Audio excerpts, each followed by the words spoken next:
welcome to episode 105 of the Nerds at Large Gaming Podcast. I'm one of your hosts, Darby Hallman. I'm Jeff Mayo.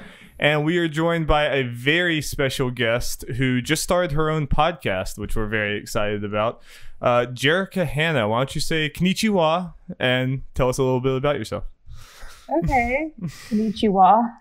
My name's Jerica. I just started a podcast with my good friend Kayla. She's my co-host. But we talk about video games at the Glitch Gurls Gaming Podcast, and it's GURLS because GIRLS was taken for a lot of things, so we had to misspell it. It's incorrect, but hey, that's how you find us. Hey, yeah, it's your own thing. It is, you know, that's how marketing works, I think. No, honestly, I was like, whenever I saw that you had the podcast GGG, I'm like, that's a good handle. Like, yeah. The GGG is nice, yeah. I was really glad to find that, which, by the way, if you want to follow us on Twitter, at podcast GGG. Yeah, I listened to the first episode just earlier today, and it was really cool. Me and Jeff found you through Respawn Aim Fire, who we found through Kind of Funny. It was, you know. I know. What a beautiful relationship this has blossomed into. Yeah, I'm hoping we can just keep growing the family and just get more and more people on. So we'll just keep, like, you know, we'll let Chad and Holden do all the work. Yeah. And then we'll just find the guests. Yeah. Well, you know, Chad is going to be the Greg's co-host, apparently, according to this. Shut up. I mean, like, I was like, did this really happen? No, that is what he's like aiming towards, and I believe in him. Oh my god, I feel like it will happen. It will happen. Honestly, like he's the kind of person that I feel like could make that happen. Like, he's crazy enough to make it happen. It could happen. I believe in it. Yeah, for sure. Well, let's get started because we have a good bit to talk about today. Like, I thought that this was going to be somewhat of a light podcast, but then suddenly there's a new Smash character. Obviously, me and Jeff have been playing Fire Emblem. I don't know, Jerica, are you into Fire Emblem whatsoever? Not yet. I've read a little bit about it, and a good review will always get my attention, but I've never played any of them, so I was like, okay. And I've learned a little bit about how it works, but I've never played them, so I don't know what I'm in for, but I want to try it. Okay. I was going to say, unfortunately, you're going to have to bear with us and our just talking about our nerdy anime game for a while. I'm actually excited. I want to learn more, so yeah. Well, actually, I want to start off with what you've been playing. I just generally want to know, you know, what you've been playing recently, and I'm actually like really interested in. I think I saw that you've been playing the Outer Wilds. Yes. Oh my god. Because I don't think so good. You haven't played it. I haven't played it yet. Neither of us have played it, but I've heard nothing but amazing things. But I haven't actually been able to talk to anyone about it. Oh yeah. Do you want me to go ahead and share? Yeah, go for it. Oh, okay. Well, that was actually supposed to be our first game. We on our podcast, the first episode, I was supposed to talk about it, and I did. That episode exists, but it's not anywhere you can listen to it.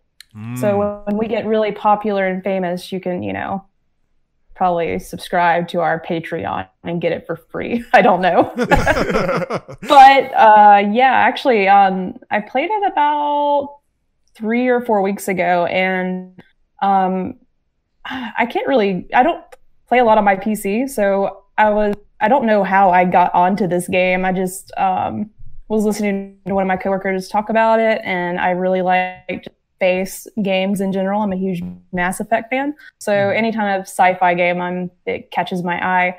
So I hopped in not knowing what to expect, and immediately I was confused by a lot of mechanics, and it was really difficult to fly the ship.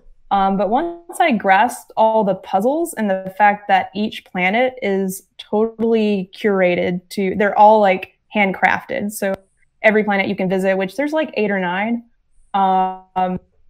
they're all different and they all have little puzzles. And I've never had a game with a lot of puzzles hook me before. But it's really about being curious and exploring. And will this kill me? I don't know. Let me fly into it, because I don't know if I want to give away too many spoilers, but you're in sort of a loop. So it doesn't really matter if you die, because you have to redo what you just did again, knowing what you learned the previous time. Like I shouldn't jump in that black. So that's sort of like the main gist of the game is just really discovering little secrets in your little galaxy. And no, I got a lot of feels from that game because it was just like really exploring. Like if I was this alien race that was just discovering something on a planet the first time, it felt real. It was so cool. Yeah, so is it...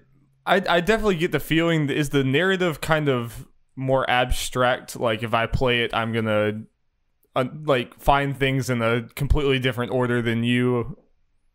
Absolutely. Yeah. There's no, like, there's a little bit of a story that you discover as you explore and find new things. You're sort of like researching and learning about this race of, aliens that were exploring this galaxy before you and like what happened to them.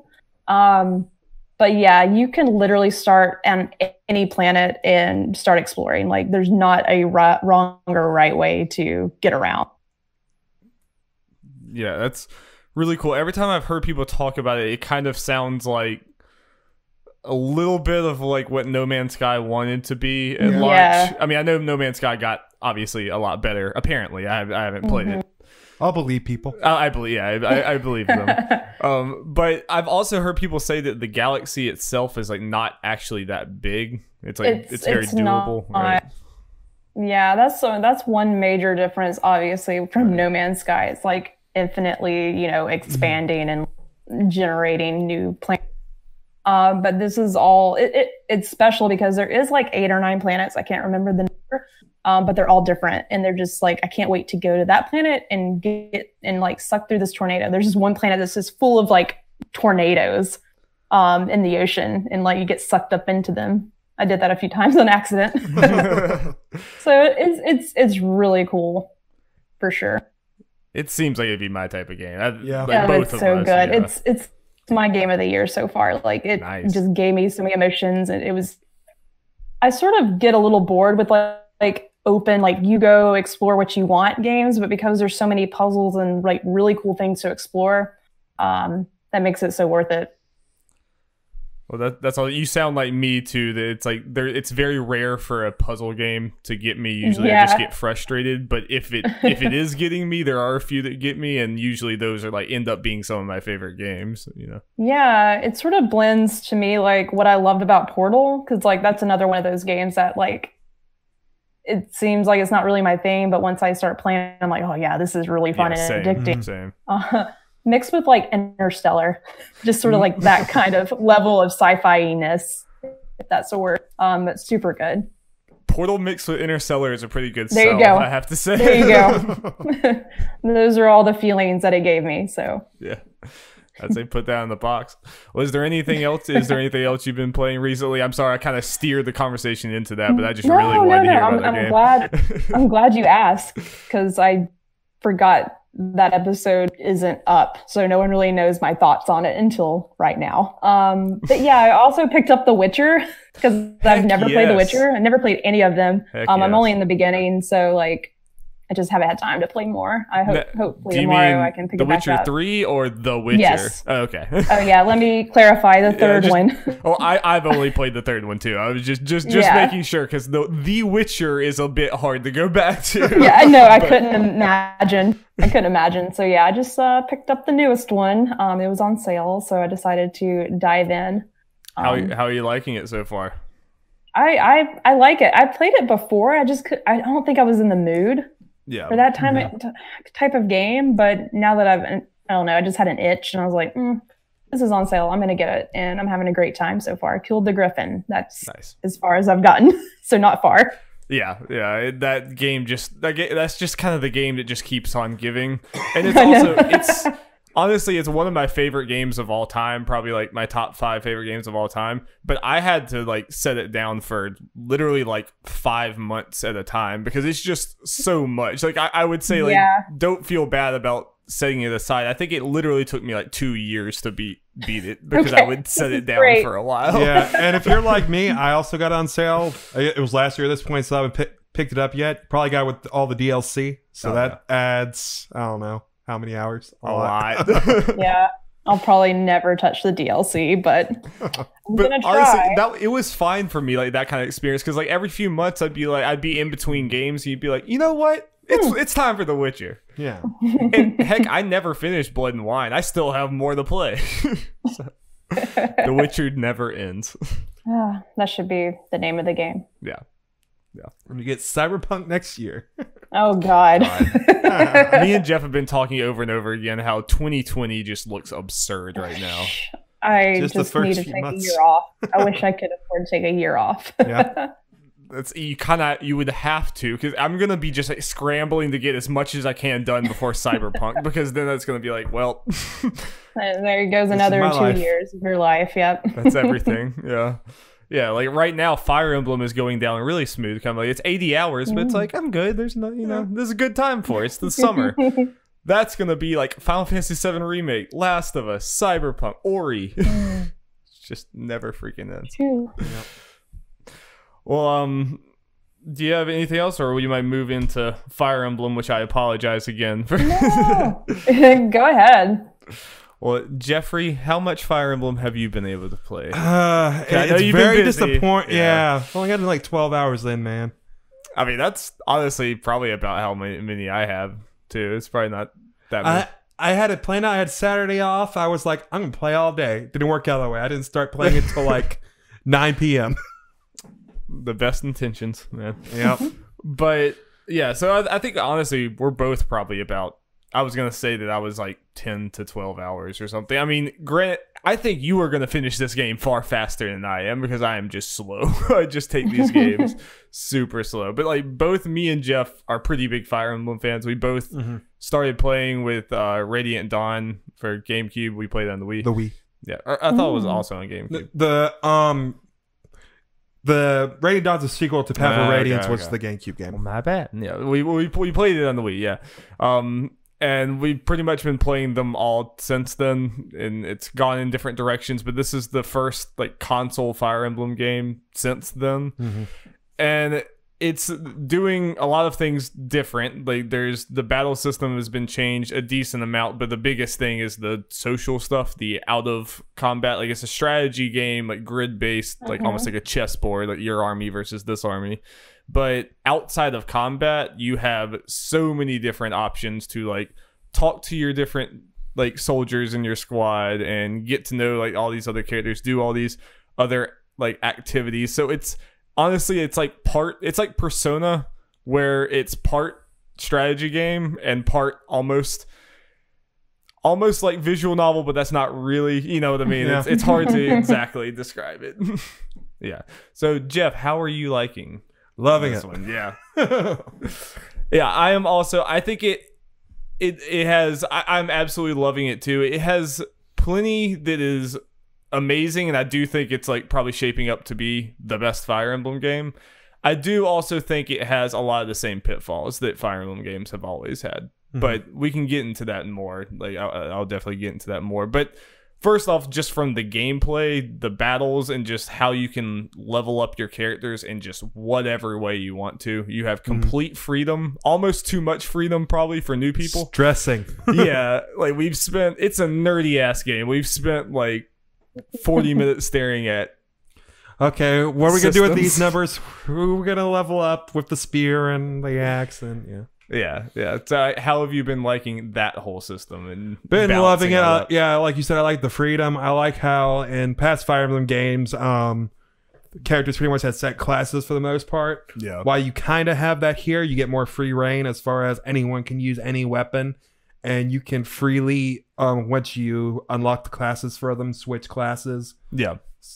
In between battles and all that. So.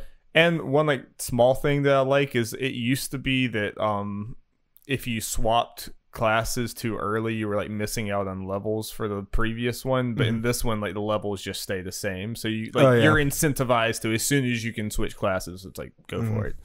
Yeah. But so it is kind of the best of both, because for people who want to just completely min-max and change all their different people, you have that option. But also if you're someone new to it and this seems daunting, all your different like party members are like, hey, I want to do this, and you can just say yes, like yes, keep doing that. You can kind of keep them on their default thing, and that would be which is what I've done for most of them, honestly. There's only been like 1 or 2 so far that have been changing. Yeah. Well, Jeff, how have you liked the social aspect? The like walking around Hogwarts, as people have been saying. Yeah, I've been enjoying it. Of course, one of those things, once you get up and be able to explore, it's like, well, I got to talk to every single person. Look through any cooking candy to find any little items I can use to upgrade the social whatever. I want to say socially, but I know that's not the right word. Yeah, whatever. Get them hearts. Yeah, get them hearts. Yeah, I've been enjoying it too. I do think that it does, like, sometimes walking around the monastery can start to feel like a chore. Like, and I think by my like 80th hour, it's going to be like, all right, fast travel here, fast travel here, fast travel here, get my stuff done and pass on. Because, yeah, go ahead. Oh, no, you go ahead. I was just saying, like, I think some of the quests, and especially some of the writing, and I guess I can get into probably my biggest criticism, which is something I kind of expected, but I think, like, Fire Emblem has different tiers of writing, of quality of writing, like very identifiable tiers. I think the main story is actually like really well written, and I think Claude, I picked the Golden Deer, and he's great. And I think all 3 of the like main characters, because there's 3 different houses and there's different people that lead them up, all of them are actually written and voice acted really well. And I think that I'm more interested in a lot of things happening in this main plot than I have been in the past. Then there's like the characters outside of them where it's like, okay, you're kind of characters. You're kind of well-developed characters, but there's definitely a step down. And then there's you talking to your infantry people or whatever in their conversations. And it does that Fire Emblem thing that they've been doing for so long where it's like, there's this guy, and he's the guy who loves to eat. And that is his only character trait. And we are going to drill that over and over and over again. And we're going to make that play into every aspect of this character's life because there's too many characters and we can't afford to give him any other character traits. And you copy and paste that to every single other one. This is the lazy one. So everything that comes out of her mouth is going to be about being lazy. This is the one who likes horses. Everything, her entire life revolves around horses. And I'm already getting to the point where those support conversations, I'm like, about to start skipping them because honestly, to me, like the relationships that I get with them through just battling, like just, you know, I don't know, I prefer that a lot more. Weird. I kind of disagree so far. Really? I have the Black Eagles, so different houses, different characters. Yeah.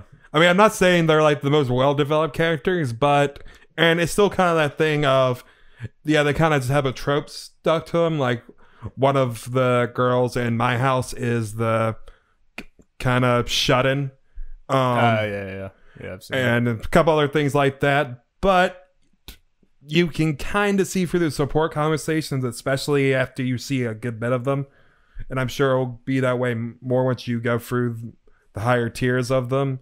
Maybe some character development, because you can already see through the shut-in that she's opening her shell a little bit. Yeah. Stuff like that. It just might be a character on character basis. Yeah, and I would say there are some that are better than others. It's just generally, I mean, it reminds me, I don't think it's really any worse than it always has been with Fire Emblem. I don't think those conversations have ever really been the strength of Fire Emblem. You know, yeah. And maybe also I do think Black Eagles is probably the house they focused on the most. Canon. Yeah, it's the canon choice whether they say so or not. Yeah. But I mean, I honestly wouldn't let, like, yeah, there's some bad writing in this, but for the most part, I think the actual core gameplay, which is the most important thing, is very solid so far. I'm still pretty early on. The only thing is I could see someone, it's not me, but I could see someone, if you're not into the walking around the monastery and you can like have a garden, you can eat with people, you can get to know all these people. Tea time. That's horrible. Tea time is terrible and terrifying. I can't really describe it. It's terrifying. I don't get all that, but okay. It's bad. It's bad. But if you're not into all the like walking around and the kind of like managing your life in this monastery, I could see that getting like if you don't buy into that, I could see that being annoying because it is you spend a lot of time outside of battle. Yeah. You know, yeah. I think, which I like. I love it. Yeah. I think at least for the walk around thing, as far as spending a lot of time with it, you have no reason to do that more than once a month or once per chapter. Yeah, that's really all you can do because everyone's gonna say the same thing. You don't get anything new from doing it. Right. The only reason to potentially do it again is you have a free Sunday or whatever day you do that stuff, and you want to take your main character. I just kept my Byleth to go to each professor and do that stuff with him personally instead of doing the seminars. Yeah. So I mean, yeah, it's not that bad, but at least the way I've been playing, I've spent a lot of time doing that. But that's probably because I'm still early on. I can already tell I'm picking up the pace. Yeah. That's gonna. I'm sure by the end you're just like, okay, it's time to. You know exactly what you're gonna do. In this day. Seminars are going quicker. So I now know seminars when I'm trying to decide what stats to use on the students going quicker because I know generally where I want them to go. So it's like, okay, you're staying there. No, I know you want to be a bow guy for some reason, even though you're the sword person. You're staying as a sword. I don't care. Yeah, which like Jerica, it's really funny because like in this game, you're supposed to be their teacher. You're basically like you're teaching. Oh, interesting. You're their teacher and you're also their like military advisor, basically. Yeah. Nice. That's what I mean. There's like a classroom aspect of it, and then there's a let's go to war aspect, and it's kind of like split between the two. But yeah, it's really funny when they come up and it's like, teacher, I would really like to learn magic, and it's like, no. Yeah. I don't know what's happening with you, but there were a couple times when I have a lesson planned for them. Like for example, one girl, I had her with sword and bow. Then she came up with me. It's like, I really want to be like a FIFA or whatever. And for that, I need to use sword and bow. Oh, I've had that five times now. Like, so I'm sure. Yeah, literally, I think that's a mistake because like you'll be having them learn swords, and it'll come up and be like, "Hey, I want to change from swords to swords." Oh. And I'm like, "Oh, yes." Sure. And they're like, "Thank you, Professor." That's I'm like, trick. "You're welcome." Yeah, there's one of them. I have them. I think we're bow and horse riding or something. It's like I just want to focus on the bow. It's like, no, I want you to have the other thing too. Yeah. But overall, I mean, Jerica, have you ever played a like strategy game like this, like XCOM or any of those? Nope. Nothing. Yeah. I mean, so I don't know. I've watched gameplay and I'm like, okay, that's interesting, but I would have to sit down and I will try it because I am intrigued, like, because a lot of people are playing it and like I said, it got great reviews. So it's not for everyone. I kind of wish that this had a demo. Yeah, I feel like also a hard thing to demo. Yeah, or at least for the battle system. Yeah, you know, like some kind of snippet of like what the real hook is. Like, I don't know if you could probably slice a part of that out of the game or not, but I'd like to try it. Part of the problem is that I think part of the appeal of this game is like settling in. It's like it has kind of a slow start, and you have to like you spend time with these characters, and you get to know these systems slowly. You know. Yeah, the most they could do is just kind of take a random battle. So show the battle system. Yeah. But as far as I go for newcomers, I'm not doing it on normal, but I heard that's pretty easy and accessible, and you can grind easily on that. I'm playing on hard because that was the last thing I'll say, and then we can move on because like me and Jeff will be talking about Fire Emblem for weeks to come. It's going to take me forever to beat this game. I will say, like, playing on hard, like, me and Jeff have obviously played Fire Emblem before, so I kind of know what to expect. So I immediately went up to hard, and even then, I feel like sometimes the AI can be pretty stupid. Like, I had like this wide open area where I had to get to the end and kill the commander, and I literally just like skirted across the left side and only fought the people on that side, and none of the other AI ever came after me, and I just like skirted over and then killed them. It's like, okay. See, I didn't even think about that because I want to kill everyone. I need that precious experience. Yeah. I definitely kind of have the problem where it's like Claude and my character and like a few others are definitely like they are the ones, and I'm trying to like spread it around. No, mine is actually pretty easy. I like it at this point.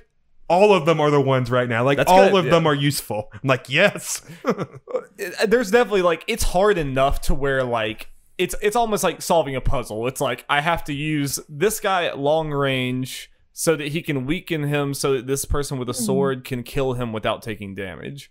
There's a lot of that, you know, because there's spacing. Yeah. Some people can attack long, some people short. And sometimes the other way around. If it's a bow person, they can't attack short. So you'll, you know, hit them with a sword and then hit them with the bow. So I have to use all my pieces in my quiver. It's just, there's certain ones it's like, how about you sit in the back lines? Because you're a little squishy. Something I've been trying to do, except for like 2 of my magic people, is I'm trying to make sure everyone has a short range and long range option. Yeah. But I also like the go ahead. I was saying it sounds like a pretty major title, like the perfect title for Switch, though. Oh yeah. Like, is that how you're mainly playing it handheld? I would assume. Mainly on TV right now, but I can see my doing more handhelds I can going. Yeah. But I've been playing it mostly on TV just because I got it over the weekend, so I was just playing it all weekend. But already at work today, it's like, oh, I'm gonna pack it up and play it on my lunch break. Yeah, you know, it's pretty cool. Yeah, it's perfect to like open it up and like play one battle and then be like, yeah, I did it, and put it back up and go on. No, I think I'm gonna play so much more of this game faster because it's on the Switch. Yeah, apparently it's selling really well to the point that there are shortages. That makes me so happy. Oh my god! So the digital is going to be way up in comparison. Well, me and Jeff were worried because it seemed like there was a lack of hype for this game. Like me and Jeff were so hyped, but I wasn't really hearing much. Yeah, from my friends, my gaming friends, like no one really was talking about it. So as soon as like the reviews started hitting, I was like, I remember this being like a title that was mentioned, but no one's been talking about it. And now everybody's talking about it. Yeah, no. It's kind of like the Persona 5 of this year. Yeah. Okay. Yeah, I could see that. Where it's like, I mean, I think there was more hype for Persona 5, but now suddenly it's like, oh, like I see people who I've never seen talk about Fire Emblem before talking about it. So no, Fire Emblem's good. This game's gonna sell big. I am excited. It's easily gonna be the best selling Fire Emblem. I have no doubt. Yeah. That's a low bar, but all right, well, really quick before we get into the news, I just want to briefly talk. Last week we talked about Overwatch roll-lock happening, and me playing it on the PTR, but this is the first week we got to see it in Overwatch League. Still haven't watched. And man, it's so much more fun to watch now. Like it's kind of unbelievable just how quickly it changed. I mean, it was always fun because Jerica, if you don't know, in Overwatch League, there was before you could play like any role you wanted, like anyone could play any role. So it just ended up getting to the point where there was people played 3 tank, 3 support, and that was the only thing that was viable. So even though there's 30 different heroes in this game, everyone played like 6 to 7 characters, and it was just kind of a bummer. But now they've locked it to where you have to have 2 of each type, like of damage, tank, and support in there. And now, like, suddenly every single hero was played this last weekend. Like, all 30 heroes were played. And, like, most of them significantly. The only ones that, like, only got, like, 1 use was, like, Torb and Symmetra. I figured. Everyone else got, like, Reaper was played a ton. And it was, like, and the crazy, like, Genji blades and, like, Widow headshots and everything. It was just, like, a beautiful chaos. It was so much fun. The players like, oh, DPS, I missed you. Oh, yeah, and there were so many people who haven't been able to play all year, and then finally they're out here because just DPS has not been in the game at all. So I just wanted to say, like, man, if you wanted proof that this was the right thing to do for Overwatch, like, just watch that. Just in one weekend, it made the game so much more fun. Yeah. Nice. Which is a lot of fun. And I think we can segue straight into the news with that, Jeff. News jingle. Jingle, jingle, jangle. Well, Jeff, also, there was a new hero in Overwatch this week. What? And did you see that story trailer? Yes. For Sigma? I should have asked, do you play Overwatch any, Jerica? I do not, but I am aware of because the following is insane. So whenever there's a trailer for a new character, I love to watch because their character development is so cool. Did you see this last one? Yes, I did. I think this was like the best trailer yet. It was really cool. Yeah, I don't play, but I was like, that was pretty neat. I can't believe they added a Mega Man character. Yeah, like he's so big. Like his armor is like insane. He's like Magneto mixed with. I mean, honestly, not just the name. He kind of looks like Sigma. Yeah. Yeah. What I kind of like that he's this mad scientist person, but he also he just looks like this big exaggerated. He has these giant shoulder pad things. I just realized I haven't seen really gameplay for him. Oh, really, Joe? I honestly think you would like him a lot. He is. Yeah, because they didn't release an official gameplay trailer or anything like that, so I haven't watched it. Okay, well, yeah. I guess it was just I read his abilities obviously before even you put him on here, and I like what I'm seeing. Yeah. You can read off the abilities if you want. I can talk Here are Sigma's abilities. His normal ability, Hyper Spears, launches 2 charges that implode and damage an area. Experimental Bearer can be propelled to any location, then recalled. Kinetic Wraps converts incoming projectiles to shields. Accretion? Is that supposed to be something else? I don't know. Gathers debris and then throws it at an enemy. I want to say acceleration, but I think it's accretion. Yeah. Ultimate Gravitic Flux. Lifts nearby enemies into the air and then slams them back down to the ground. Sounds like an easy ultimate to pull off. I'm in. Jeff, it is hype. I never play tanks. It's just not my thing. I'm a support main and I'll play 1 or 2 DPS characters. But I was having a freaking blast with him. Mm-hmm. I mean, I think he's going to be one that, he's going to be hard to master because there's a lot going on. Yeah. But at least in my very average range of Overwatch play, I was actually able to do a good bit. And his barrier, Reinhardt puts his barrier right down, Orisa throws a barrier, it's stationary. He can, the longer if you just hold the button, the shield keeps going and then you let go of the button when you want to stop it. So you can put the shield 100 yards away if you want. It'll just keep going. And you can put it at whatever angle. If a fair is shooting down at you, you can put the shield above you, as a roof. And you can recall it at any time? Yes. What's the cooldown for it?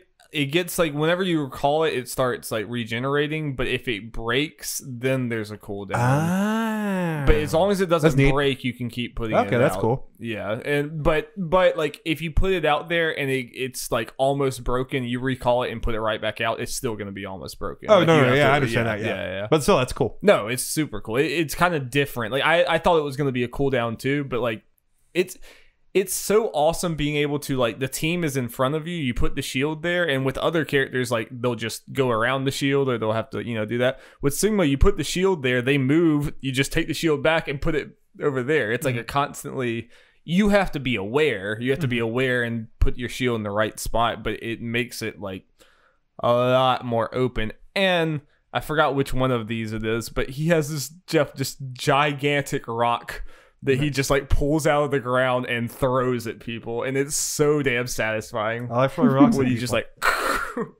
especially if you see a tracer or something, it's just boom, dead. Nice. It's I'll awesome. definitely give him a try. Yeah, I think you would like him a lot. He's a fun one.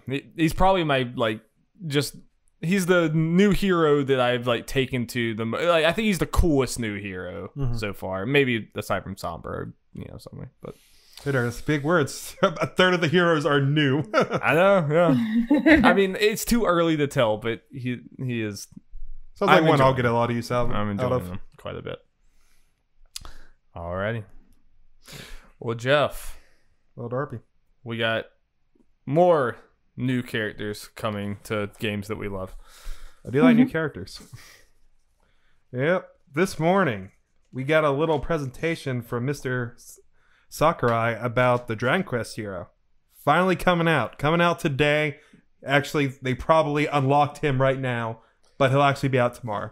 Yeah, it's last time they unlocked a new character, the servers were such a mess that you couldn't get them for 2 days. Wow. Yeah. But Jeff, did you like what you saw today? I did.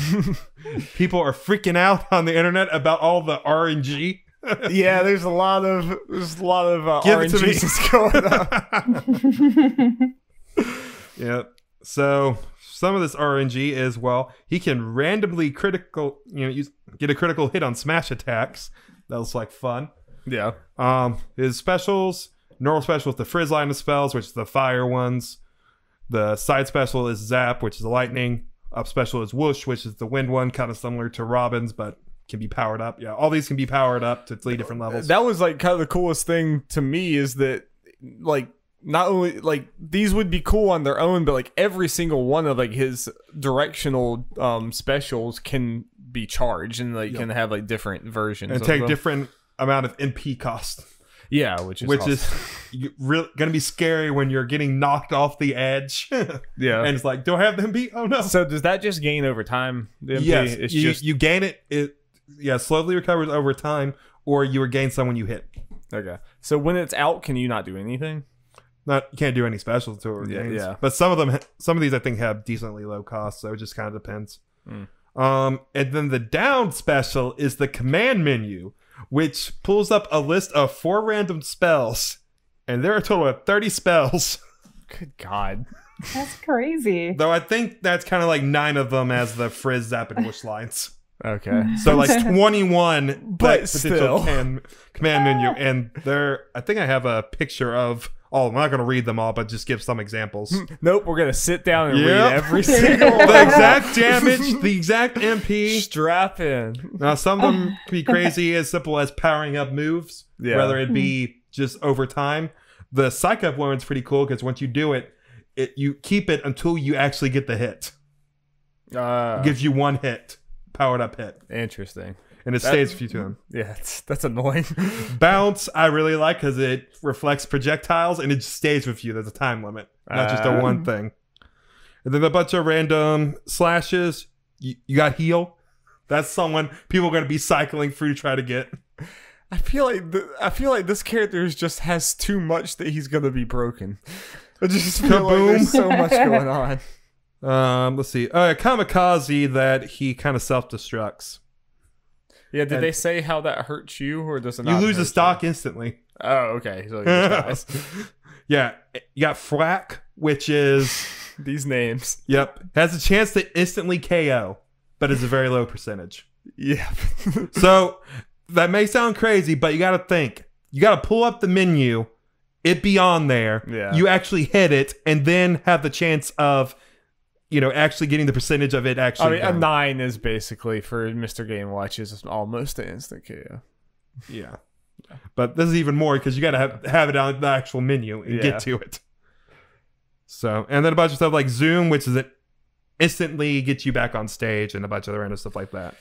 So, I think this continues. This is like way even more than Joker. It's like not only like some people complain about the cost of some of the DLC characters and the fact that we're only getting 5 that we know of, but just look at the freaking detail that's going into these. You can tell the video sucker. I love that he worked on a Dragon Quest character.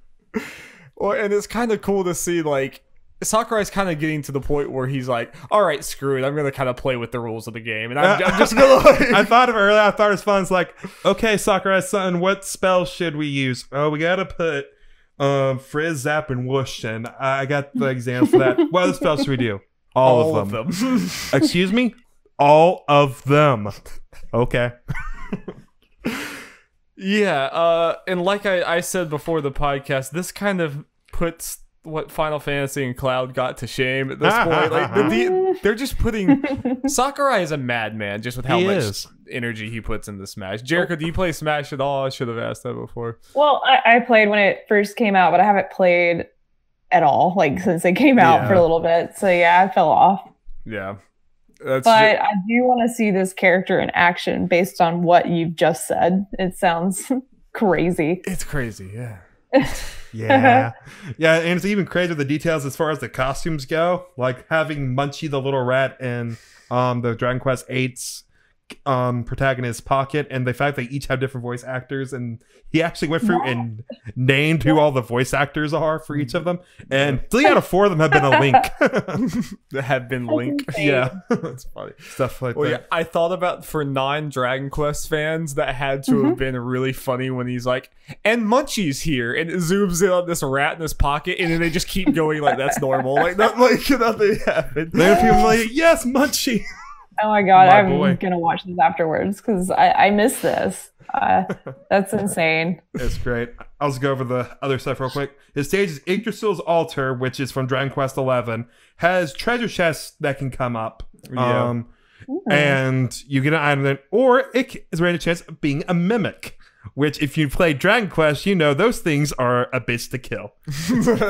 And if you do kill it, you do get an item. Basically, the treasure chest just grows teeth and bites you. And eyes and attacks you.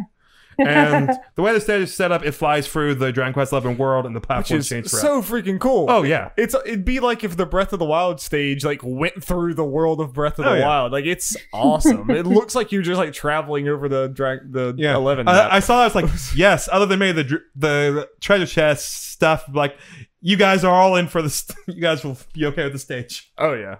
I'm curious if the treasure chests still show up when you have items That's off. what I was wondering too. Yeah, we'll have to find out that. Yeah.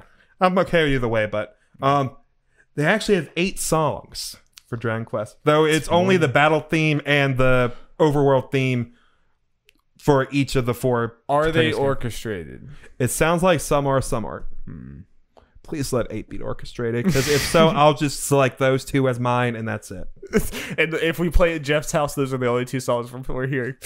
I mean, they're very similar. And then the new update came with a couple other features. Very small features. Yeah, a very easy difficulty for the adventure mode, which apparently that's something people were asking for. Other than a couple matches, I thought the story mode was really easy. Online tourneys, which are pretty cool. Spectator mode, where you can bet on who will win and just watch matches. And a time limit for the final smash meter. I like that. I like that too. I like that a lot too. So it's happened when we played that, we've all done it, where we kind of wait at or just watching each other, waiting to see who will make the first move because someone has his final smash meter. And yeah, basically the way this works is like before you build up your final smash meter, and then you could just had your final smash and you could use it whenever. So it was just everyone was running away from each other because just waiting for them to use it. Or someone with a final smash be like waiting. It's like, you got to come to me at some point. This isn't going away. Now it is. Yeah. So now the smash meter has to actually chase people and incentivize to. Which I'm okay with. It's an improvement. Definitely improvement. That's pretty cool. Yeah. And that was pretty much it. So, like, all that happened with here, and we still have 2 more characters, and, like, they're probably going to have, like, similar amounts of, probably not this much, but they're going to have a lot of effort put into them, too. It's crazy. You can tell Dragon Quest is special for Sakurai. It is. As it's a lot of people in Japan. Yeah. Smash is just... Give me Banjo! Release him right now. All right, well, we've put Jerica through enough. Let's talk about something that I know she is interested in. Yeah. Jeffrey. Okay, we got some Death Stranding little information things. We had a new character trailer for Heartman, and Darby all just put, "Yep, it's weird, all right." It's sure weird. Yeah. Did both of y'all watch this trailer? Oh yes. So what do we think? Is this Die Hard Man? Is this that one, or is this a different? This is a different one. Just Hartman. So there's Hartman, and then there's Die Hard Man. Yes, I think Die Hard Man wears like a mask. Okay. Yeah, he wears a mask. So like, no, I was really, obviously this happened at San Diego Comic-Con, but they didn't show this trailer to the public, so it's been a few days. So when they finally released it, I was super excited, and this character, I think he's so cool and so interesting, and also like an embodiment of Kojima himself, because like Kojima says he's like 70% movies, and like this dude's like, oh, do you like movies? Do you like books? And like, I thought that same thing as soon as he like started going around like his book and DVD collection. I'm like, is this game just Kojima? Like, I'm wondering, is every section of Death Stranding going to be like different sections of Kojima's life? Yeah, probably. This game is Kojima unhinged. So are the like giant weird monsters just Konami? Like, or are they just the personification of Konami? Yeah. For sure. And you will save a little baby snake at some point. So also, it's like, so I only watched it once. So like, is the guy like, so he can only be in this room for 20 minutes at a time? Is that yeah? So it seems that he's like going to the other side. Whatever the events of the Death Stranding took place years ago. Actually, this is like, I feel like the game's going to probably take place about 10 years after the events of whatever the Death Stranding was. And he is dying every 21 minutes and getting like this thing zapping him back. But on the other side, he's trying to find his family. So it's like in the previous trailer, he's on the beach, like crawling back to those people. I don't know if you saw that or could catch a glimpse of that, but that's what I think's happening. He's on the beach. Okay. Yeah, Whatever that means on the other side, I don't know. yeah, Weird. kind of what she was saying. The way I took it is they mentioned in the game when your Norman Reedus character and you die, you do go to the other side and you gotta get back. It's pretty much he dies whenever he comes back after 21 minutes and has to get back. Vicious cycle. Oh my god. Man, he's been dying. I think he said in the trailer this was his like 210,000th visit or something crazy like that. Like it's in the hundreds of thousands. Like he's been dying over and over again. So ridiculous. So there's no one die for good. I don't know. Or can you just die, go to the other side, and just accept And your just be fate? done? Just be like, lay down and be like, I'm done. Yeah, Not I don't know why it's in those increments. I have no idea, and we probably will never know. Yeah, we'll probably finish the game and not we will get an explanation, but we'll be like, what just happened? I love everything about this game. I love the fact it's so weird. It's the weirdest game I could probably just put out there that I'm probably ever going to play, and I'm so guys, fine with that. I'm sorry to say, but this game's going to fail because the Death Stranding killer was announced today. Garfield kart racing. Coming out the same week. Same day. Death Stranding is going to have to get pushed back. I'm sorry. I'm sorry, Kojima. Can't be Garfield. Can't be the lasagna cat. Nope.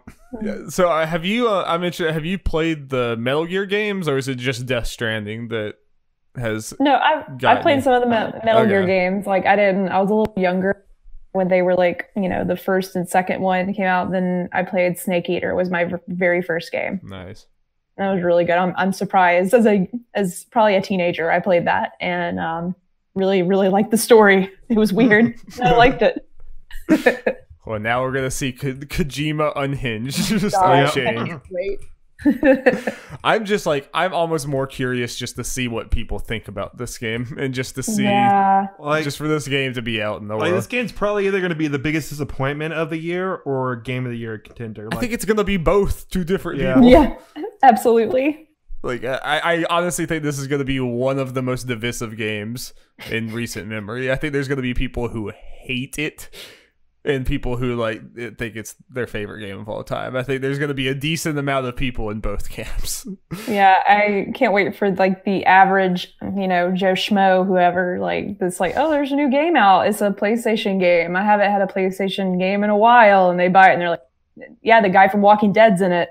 Because his face is on the cover for a reason. Oh shit! I haven't even really thought about that. With all the different actors like Guillermo del Toro and Norman Reedus, all these and they're showing commercials on TV and stuff like that. There's 100% going to be people who just play Call of Duty and stuff who are going to be like, oh hey, it's Daryl. There he is. Where's his crossbow, man? Now he's got a bait. You gotta play this, Mads. Yeah, it's Mads. Yeah, that is hilarious. Actually, that makes me kind of happy. That I just want to see these people slowly realize the game they just bought. Yeah, well, that's more likely for people to like it, but it'll be the same thing with Cyberpunk seeing Keanu Reeves. yeah.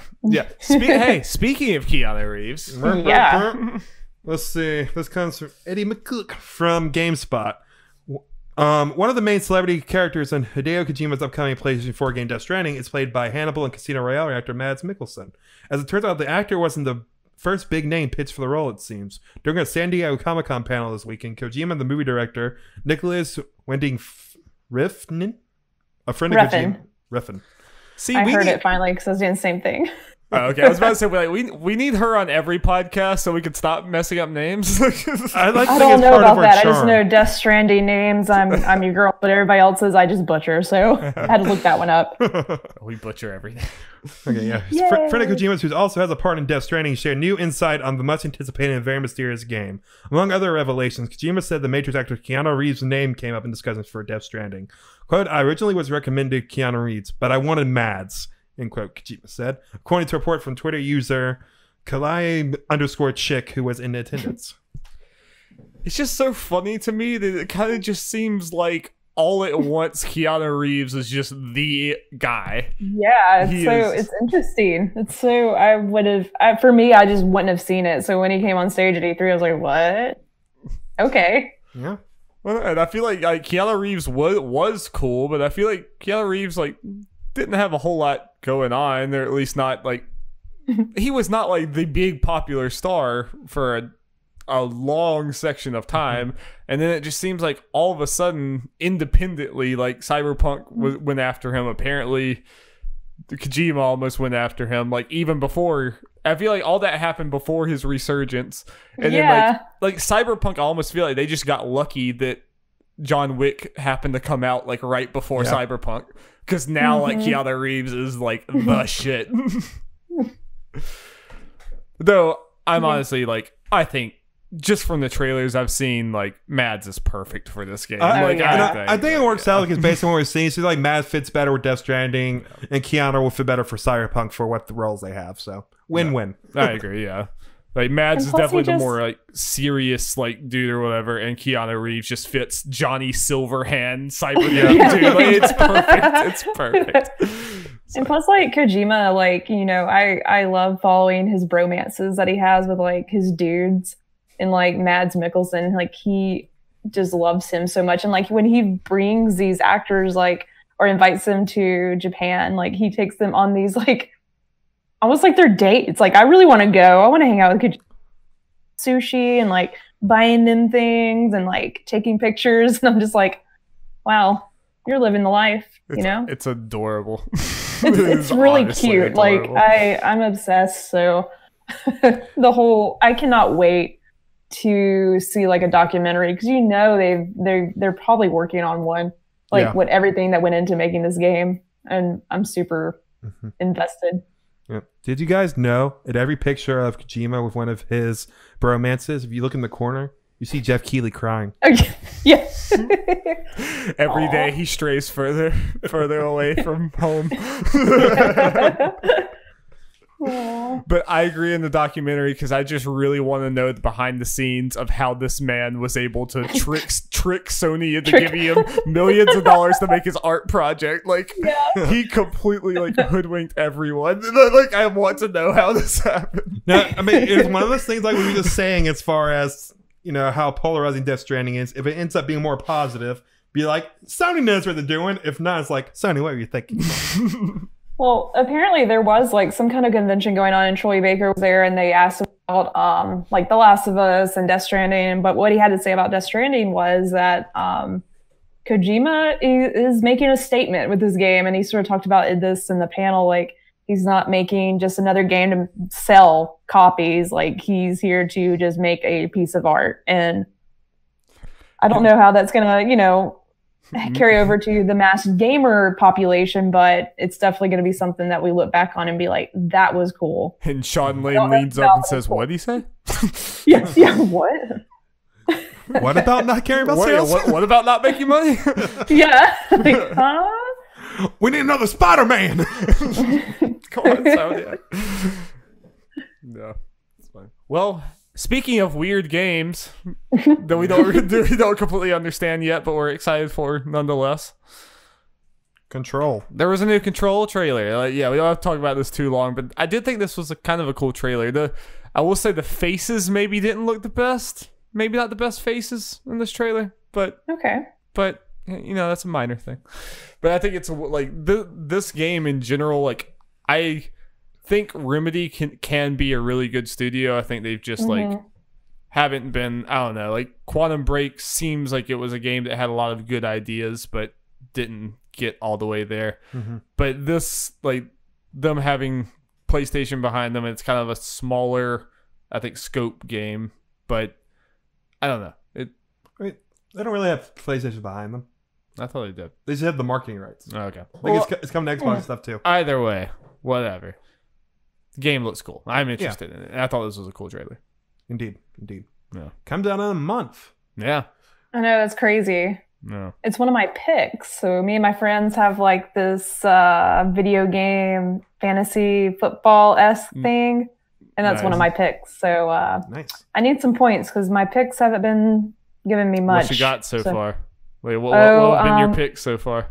I want to know what the clunkers have been. We need to do that next year. Okay, yeah. Crackdown. It's the easy allies. Oh no! Jerica. I know. I hope it was a low pick. I like Terry Crews, and I was like, well, we maybe. all do. But... I know.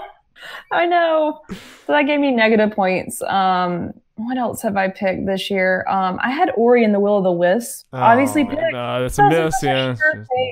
It is a sure thing, just for next year. Stranding. It's a sure Death Stranding's coming out before that, which is just because I picked Death Stranding too. Like obviously thinking I'm not gonna get any points for this. This is probably not coming out this year, and then like whoop, they swap places. I have to. I mean, did you pick Anthem? I did not, but I wanted to. Wow. We did like a round robin, like randomized pick. So like a buddy got that one and regrets it now. Yeah. Is it? I can't remember all of them on my list. Is it off Metacritic score? I think Easy Allies did that. Yeah. Yeah, that's the same thing. Okay, yeah, I'm using that system. And I got Borderlands 3. That was one I picked up. So thank goodness. I think that would be a good one. I think that would be a good one for you. What's the new like Until Dawn something of Medan, whatever that's called? Man of Medan. I got that one too. So. That's one I'm not sure that's going to be a good pick or not. We'll have to find out. Yeah. Stay tuned. Did you get Resident Evil or Sekiro? No, I didn't. Oh, no. Yeah. Shame. That's why like one of the first few off the board. There's like the two like surefire ones. Yeah. Beginning of the year. Now, if we start next year, it's going to be a my god, bloodbath to try to get all these. We're so ready. We're going to do that for the podcast. It'd be a lot of fun. Year. We should have done it this year, but yeah. I think part of it is we kind of got onto it kind of late. It's like a lot of the big hitters are kind of already out. Yeah. Well, Jeff, let's move on to kind of a rapid fire announcements. Of news. I'm not even going to put time codes for all of these. Don't do it. Where are they?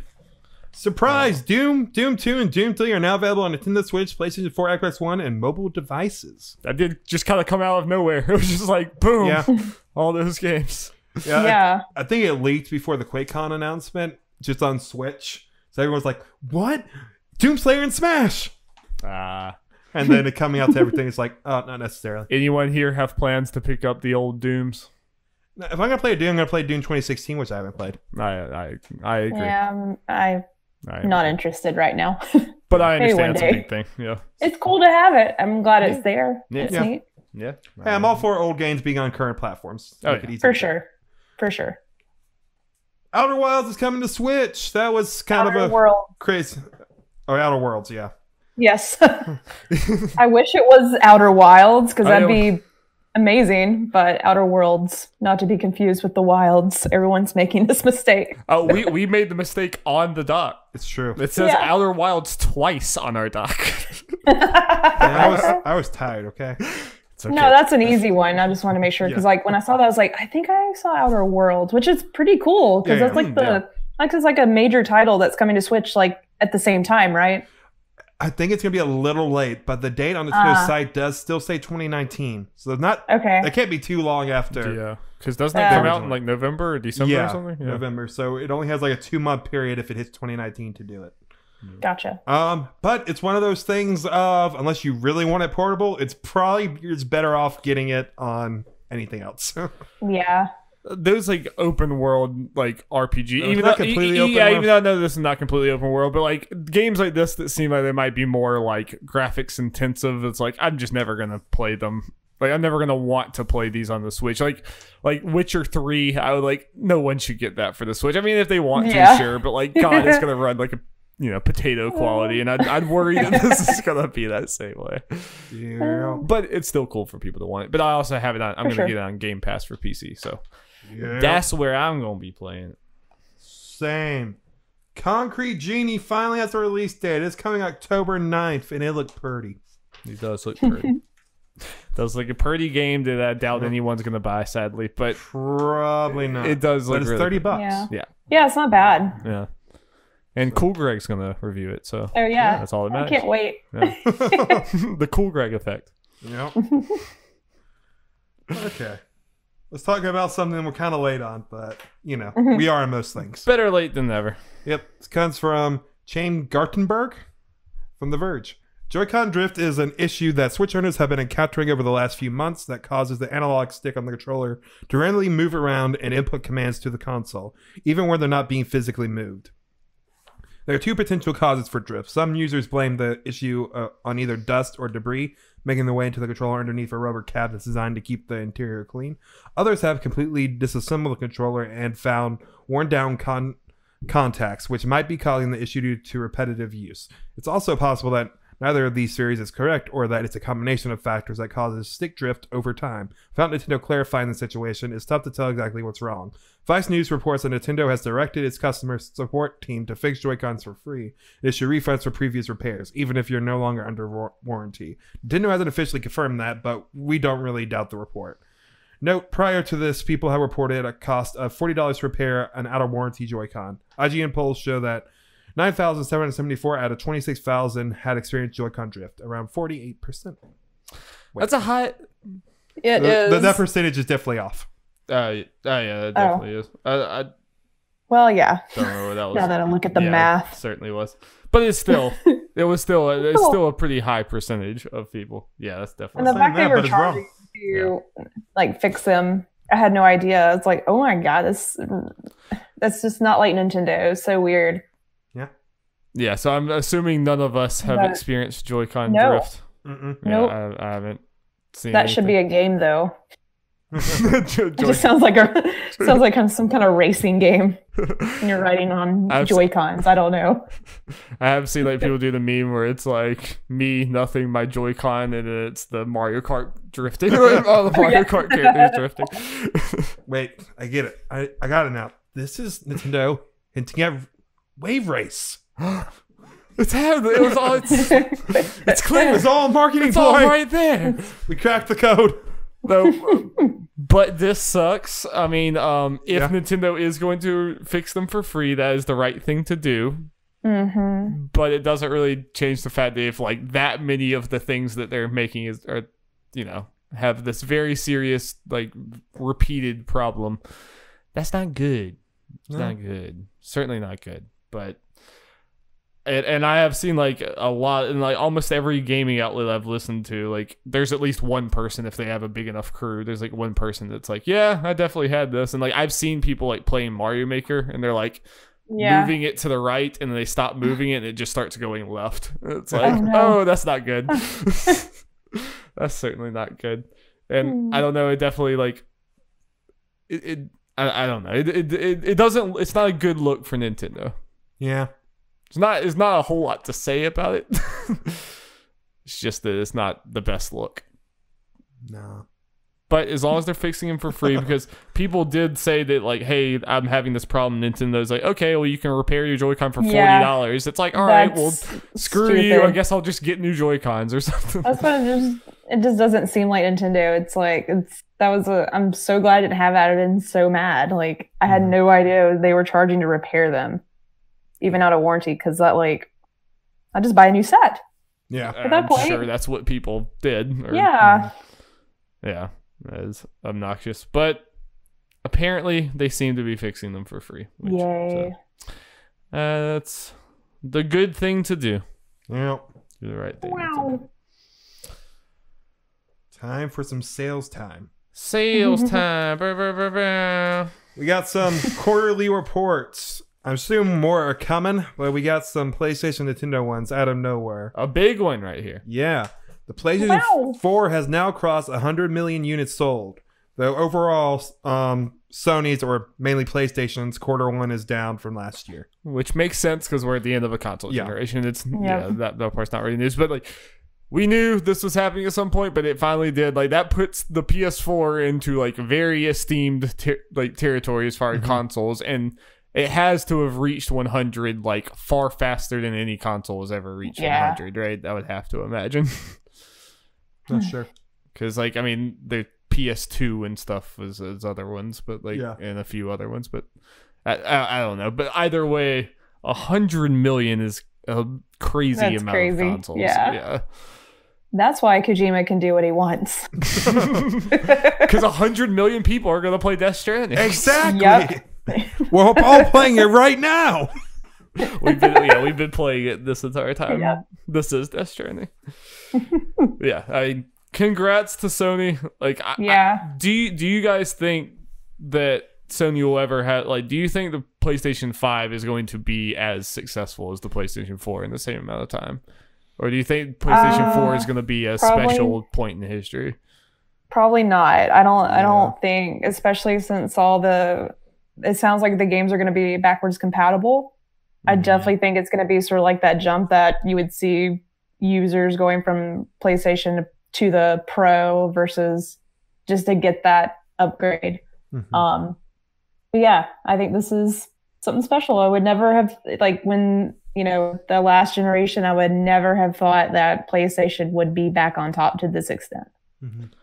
Yeah, no, because whenever we were really getting into games, it was the 360 was the thing. That was it. Everyone, even parents, like when they were buying their kids a gaming console, it's like they would go to GameStop. What should I buy? 360. Okay, it's like everyone just knew that's what you bought. Excuse me, the Wii. Oh. They need that Wii Fit. You're right. You're not wrong. But after the slow death of the Wii, yeah, no, it's crazy because I still just remember watching that 2013 E3 and just the insane backlash to the Xbox One announcement, and for it to have gone this far, like, the other way since then. Yeah, it's kind of wild to think about. Yeah, I feel like no matter how next thing goes, just based on what we know, it's not going to be, or it's going to be more competitive. But, well, depending how you look at it, because Xbox might sell as consoles just with all their streaming services with Xbox Game Pass and all that, but still make a lot more money. I think we're in a busier industry than we were then, with like Nintendo is back with a really high selling console. Xbox is coming back in different ways, like you said, even if it's not completely console based. You have Stadia, who knows? Yeah. Then you also just have, like, everyone has just entertainment from all sides. There's going to be Disney Plus, there's Netflix, there's Hulu, there's freaking everything in the world. Everyone has subscription services. Things. Yeah. We're getting that Uplay, whatever Ubisoft thing's called. Just their subscription service. Yeah. I'm sure so many people are going to buy a Ubisoft I only need to play every single, I don't know, Assassin's Creed. Yeah. I mean, the thing is with that is, Jeff, you would only be getting it for Mario plus Rabbids, and that's only going to happen like one more time, probably. So here's the thing: Mario plus Rabbids probably isn't on that thing; it's only on the Switch. I know. Yeah. Yeah, you're right. You're right. You can play all the other Rabbids games. Yeah, so, the problem with that subscription thing is a lot of the Ubisoft style games are ones that don't completely hold up like 10 plus years later. In a lot of cases, like Assassin's Creed and stuff. Well, and also, I think Ubisoft is a very strong developer, but honestly, I don't want any developer or like publisher to have their own subscription services for just their games. Yeah. It's getting a little repetitive because, like, do I need Games Pass? Do I need this, or do they start crossing over into each other where I'm paying twice for one thing? I don't know. It's too much. I just buy the game that I want.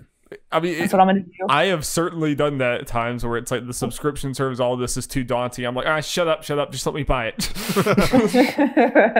And yeah, at some point, like, we're all gonna be paying for so many subscription services that like none of us are actually making money, and we're all gonna, not have retirement, and we're gonna, it's gonna be bad. So yeah, Ubisoft, I think I'm gonna pass. Yeah, love Ubisoft, but I think I'm gonna pass. Well, Jeff, let's get into some more financial stuff. Yep, Nintendo did their quarterly report as well, and they give more information than Sony does. Yeah, I love Nintendo's like financial stuff. Nintendo just like tells you everything. There's like, here's a giant drop. Yep, the Switch sold a total of 36.87 million units. With 2.12 million this quarter, which I think is one of the lowest quarters they've had since the Switch launch, but not too surprising considering there wasn't that many big pieces of software during this quarter. Yeah. Though I think that's going to pick up this next quarter with Fire Emblem and stuff coming out. And Link, Pokemon will probably be their biggest quarter ever. Yet when that comes out. Well, here's the interesting news. Super Mario Maker 2 sold 2.42 million in 3 days. Good God. So it's already, I don't know. It doesn't. It's gonna surpass the other original Mario Maker not long from now. It'd have to. Have to. Which I think sold like 5-ish million on the Wii U. And Nintendo was kind enough to update the top 10 selling pieces of software of theirs for the Switch. Number 1, Mario Kart 8 Deluxe. That's probably never going to change, with pretty much 18 million, with over 1 million sold this quarter. That's insane. It's kind of stupid how popular Mario Kart is. It's just... Yeah. Super Mario Odyssey sticking with number 2 with about 15 million, with 500,000 sold during this quarter. Number 3, Super Smash Bros. Ultimate with 14 and 3/4 million, with just short under 1 million sold during the quarter. So it's going to beat Mario Odyssey soon. Probably. Yeah, at some point, yeah, 100%. The Legend of Zelda Breath of the Wild with a little over 13.5 million, with 840,000 sold during the quarter. The Breath of the Wild legs, man. I know. It nice. Makes me so happy, yeah. Pokemon Let's Go Pikachu and Eevee, almost 11 million, with 350,000 sold during this quarter. Now, here's something crazy. Splatoon 2, over 9 million now, with 320,000 sold during the quarter. That's crazy, because I haven't heard someone mention Splatoon 2 in months and months and months and months, but it just doesn't matter. That's interesting, yeah. Yeah. Japan loves it too. Yeah. But okay. Yeah. Super Mario Party just shy of 7 million, with about 600,000 sold during the quarter. Super Mario Party continuing. That's another one that if it had sold like 4 million, I would have been like, "Good job, Mario Party." But yeah. Now it's approaching 7. It's gonna be one that continuous legs. New Super Mario Bros. U Deluxe with a little over 4 million, with 720,000 sold. 1-2 Switch sticking around at number 9 with over 3 million. Did not really sell that much during the quarter. 3 million too much. Yeah. Should have been a pack-in game. Then I would have milked that cow. Number 10, Mario Tennis Aces with 2,750,000, with a little bit over 100,000. I feel like I need to ask Jerica, did you get 1-2 Switch and did you milk the cow? I did not. I'm upset at myself because that's something I would do. For real. Well, I would say I'm disappointed, but that means you would have had to have sent $60 to exactly milk the virtual cow, which I don't know. Again, I'm sure they should have been a freaking pack-in game.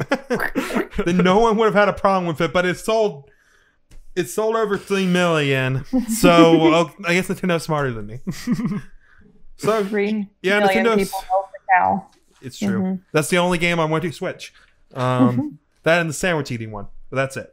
So Nintendo's still selling big numbers. Super Mario Maker 2. Crazy. Yeah. I'm going to use this paper for my thing. All right. Well, before we get into our main topic, which I'm very excited about, I'm going to try to do a quick little game before we get through. So whenever we had Chad and Holden on, we kind of completely stole mobile gamer bullshit from Kind of Funny. Yeah. And seeing that we found them through Kind of Funny and you through them, I think I can do it again. And also I'm just lazy and don't want to come up with a new idea. Okay. So we are going to play mobile gamer bullshit. If you're unfamiliar with this, I am going to say a title, and that thing is either a mobile game or, in this case, a San Francisco startup. That is the bullshit this time. I think it was like romance movies last time. Yeah. But so I'm going to I have multiple different rounds. I'm going to say something. Both of you have to guess whether the thing is a mobile game or specifically a San Francisco startup company, which there are. I learned by doing this, there are a lot of. I scrolled through pages after pages after pages of San Francisco startup companies. Well, good thing I know all about San Francisco, and right? They got it really doesn't have much to do with San Francisco. They're just cringy, millennial, startup company things. Nice. Oh, I'm ready. With dumb names. Y'all know millennials come up with the best names, like Nerds at Large. Like Nerds at Large, the best.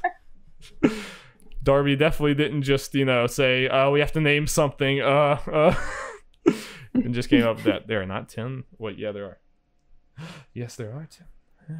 All right. Darby can't count. Darby can't count. That's known. We all knew that. Name of the episode. All right. First round. Squiggle. Squiggle. SQWIGGLE.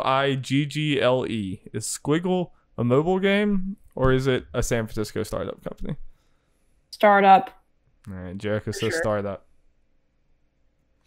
What does Jeff say? I'm going to go with startup because one of those that screams mobile game, but the fact you put it probably means it's a startup. Well, you are both correct. It is. Squiggle is an always online workplace that allows remote team members to work together and feel more connected. That sounds so vague. Oh, they all do. They're all like. I love it. They're all like bright colors, dumb names, and sound insanely vague. And I was gonna say about a third, or it might have even been like a fourth of the startups I have in here are already closed down. Nice. Well. All right. Number 2. 42 floors. 42 floors. I'm going to go game. I'm gonna have a little spicy answer. I think it's a startup, and they only have 42 floors. And you are correct, Jerica. Or it's like a storage. Is it storage? It's finding an office space. It like helps you find an office space. It says discover and create your dream office. I was really hoping it was an office with exactly 4. And that was like their niche. That would have been great. Oh, that was great. Why is it 42 floors? I wonder. I don't know. They want you to have a big office. Alrighty, number 3. Whale Path. Jeez. Whale Path. Is this a visual novel? Is that what you're going for, Jeff? Sure, why not? All right, Jeff says visual novel. If it's not a visual novel, you lose. It's. I hope it's a game. I'm gonna go with a game. Like, what could this be? Whale Path, crowdsourced market intelligence platform to obtain customized these all market startups? research. I don't know, Jeff. I don't know. Is the logo cute? Did you get the logo or? I don't have that one here. Unfortunately, it's lost. It's lost to time. I'll look we'll it never up. know. Yeah, you have to look up all these companies later. Yeah. Number 4, Happy Glass. Happy Glass.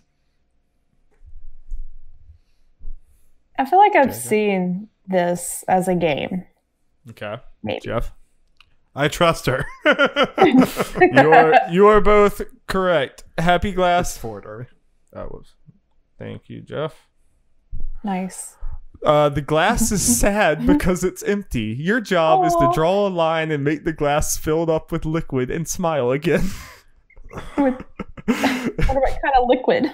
Who knows? There's cybersecurity mobile games are bullshit. Number 5, drone deploy. Drone deploy. This is one word, by the way, and both D's are capitalized. The D in drone and the D in deploy. You know what we got? Jeff? Startup company. All right. They just supply a lot of drones and I guess deploy them. I'm gonna go with game. The leading drone software that elevates your business. What? Drone deploy. Jerica, That could be a game software. Come on.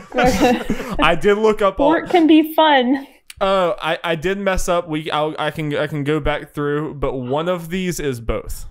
Sorry, I forgot to mention that, and I'll give you double points. I'll give you double points if you get that one right. We can go back through, but one of them is both. I mean, is it one of the ones we already did? I honestly don't remember which one it is. I have it in the sub. I mean, it would have to be 104 considering we both got that one right. It can't be one we got wrong. All right. Well, one. All right, you caught me, Jeff. One of the remaining ones is both. we messed up. Use my noggin. One of the remaining ones is both. All right. Number 7, Gardenscapes. Or number 6, Gardenscapes, sorry. Gardenscapes. Now I need to know which one's both. Because I'm sorry, I messed up by not saying that before. Oh. Go with game. I'll say both. It is, I don't know, it is not, it is just a game. Okay. It's just a game. Oh. Yeah, I have to give that to just Jeff, unfortunately. Well, that's a great, startup business for lawn care. Oh, it absolutely would be. And that's why. Wouldn't I be him? San Francisco. Oh, yeah, you are him. Damn, the J's messed me up. The J's messed me up. Yeah, welcome to Gardenscapes. Rake your way through a storyline full of unexpected twists to restore a wonderful garden to its former glory. Okay. Number 7. Look terrible. Number 7. Ninja blocks. Ninja blocks. He needs a drink for that one. Yeah. I'm gonna lean towards game. It sounds. God, I don't know. Game. Just a game. That's what my gut is telling me. It's like, just a game. Just a game. I'm gonna go with startup. Well, you guys, it's both. I should have gone with my gut. That was the both. That was the both. So I don't really think I can give either of you points, unfortunately. I think we both get a point to make us feel good because it doesn't matter either way. Sure. You know what, Jeff? You know what? Sure. Ninja Blocks, the startup, is an open source home automation system that allows users to connect a variety of sensors to the internet. And the game is a fun, addictive arcade game that requires focus and reaction skills. Okay. That's it. Number 8, Traffic Rider. Traffic Rider. Game. I feel like that's a startup. It's a game. Dang it. Yeah. Another masterpiece from the creators of Traffic Racer. Nice. Comes Traffic Rider. All right, number 9. We gotta get through this. Parking King. Parking King. Startup. Both of you are wrong. It's a game. What? Drive the car and park to the park. Oh yeah, sorry. This is the best description of all the games. Oh, I'm ready. Drive the car and park to the parking area. Challenge parking to various locations. It sounds like exactly how I want to relax. Great English. And have a good time. Yeah. All right, last one. Cake Health. Cake health? Health, like health class. Oh, okay. And cake like the dessert. Cake Health. Jeff's face. I'm gonna go with game because I like to imagine they've made a cute little game where you help cake.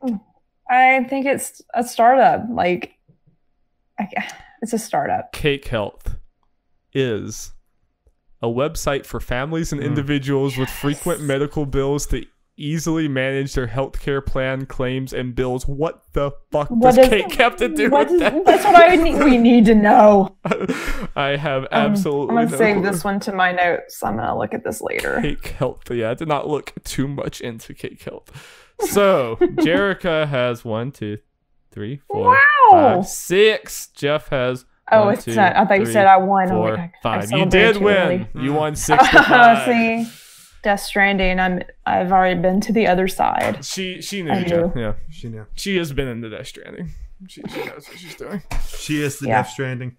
And I just learned that San Francisco startups have pretty dumb names that can be very close to mobile video game dumb names.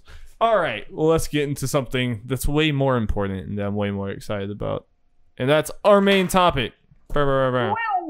And of course, having Jerica on here, since neither me and Jeff are really big Bioware fans, I feel like we're kind of obligated to get someone who actually knows what the hell they're talking about, and True. Yeah. maybe talk about Bioware a little bit. So Okay. for the main topic, I wanted to kind of just answer the question, what does a Bioware comeback look like? Because even with us not really being Bioware fans, I think whether you're a fan or not, it's very clear that they're kind of at a low point right now. Like, just even if you've enjoyed what they've put out just publicly and just like, success versus what has been the expectations, they're definitely not at a high right now. Just between Andromeda and Anthem. Just always remember, folks, Kingdom Hearts 3 sold more than Anthem in America. That's pretty wild. I know. It's pretty wild. Pretty great. So, Jerica, I'm just interested to know what you think a Bioware comeback looks like, and does it involve Anthem? Does it involve Mass Effect? Does it involve both?